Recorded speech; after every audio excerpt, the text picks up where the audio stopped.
Good morning good morning good morning everyone. তো দেখো সকাল সকাল কিন্তু মুড়ি নিয়ে বসে গেছে ওদের খাওয়াতে। আসো আসো আসো। আচ্ছা মুড়ি হয়তো মনে হয় ওর পছন্দ হচ্ছে না। আসো আসো। ঠিক আছে দাঁড়াও।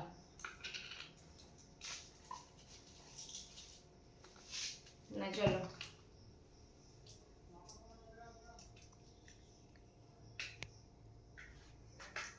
নাও। আর এরা সব থেকে বড় ব্যাপার কি জানো, একটু বড় হওয়াতে বিশাল বদ হয়েছে, এত বোঝার বদ হয়েছে প্রচন্ড বলে দুষ্টুমি বোঝাতে করে পারবো প্রচন্ড না। দুষ্টুমি করে কারণ আর আর এরা কথা কি এক এক সময় এক এক রকম জিনিস খেতে ভালোবাসে। দেখো এক হাতে এখন মুড়ি আছে কিন্তু মুড়ি খাবে না এখন। এখন এরা অন্য খাবার খাচ্ছে। এর মধ্যে কিন্তু অনেক রকমের খাবার আছে।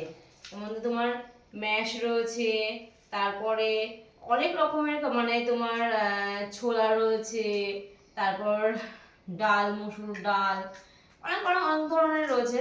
গম রয়েছে, জব রয়েছে, মানে অনেক ধরনের খাবার রয়েছে। সেগুলো তোমার বাড়িতে এনে মিক্সার করতে হয়, মানে একদম গুঁড়ো গুঁড়ো না, একটু মানে গোটা গোটা থাকে।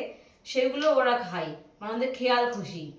তো সকালবেলা কিন্তু দু শালিক দেখা কিন্তু ভালো।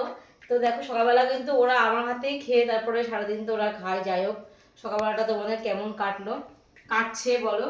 আর এই দেখো সকালবেলা আমার কেমন কাটে জানো, প্রতিদিন সকালবেলা ঘুম থেকে উঠলে আর সবার আগে দেখো আমার এদেরকে নিয়ে বসতে হয়, কারণ এটা সারা রাত সেভাবে খাওয়া দাওয়া হয় না। এবার আমার হাত থেকে খেয়ে ওরা সকালটা শুরু করে আস্তে আস্তে আস্তে। আর এরা তার মধ্যে বড় হওয়াতে এত বদমাইশ হয়েছে না, আমি বলে বোঝাতে বিশাল বদ এরা। আর একটা বাচ্চা যখন বদ হয়ে যায় না, এদের ছাড়লে হয়, এদের পুরো ঘর পায়খানা করে ছড়িয়ে দেয়, এমন দুষ্টু হয়েছে। তারপরে কি এদের আবার খাবার ভাগ আছে, সব সময় সব খাবার খাবে না। যেমন এই মুড়ি দিয়ে তো প্রমাণ, বুঝেছ? এরা এমন করে মাঝে মাঝে, এদের মানে মন না মর্জি। দেখো দেখো কি করে খাবারগুলো নষ্ট করছে। এখন আবার দেখতে পাচ্ছি কি জানো, মশা। দেখো এই খাবার বন্ধ করে দেখো মশার পেছনে দৌড়াচ্ছে, ভাবা যায়? মানে এরা কি শুরু করে। এটা হচ্ছে পূর্ণিমার সকালবেলা কাজ, বুঝতে পারছো? ঘুম থেকে উঠে এই দুটো আছে, আস্তে আস্তে আস্তে আবার শালু শালু পড়ে যাবে তো বাবা। তারপরে ছাদের পরে দুটো আছে, এদের নিয়ে পূর্ণিমার সারাদিন পুরো পাস হয়ে যায়, বুঝতো? সারাদিনের কাজ একদম। দেখো আর দেখো পা আর উঠছে তুলে। আরও দুজন ছাদের পরে আছে, এখানে তোদের নিয়ে আবার দেখাচ্ছি আমি একটু পরেই।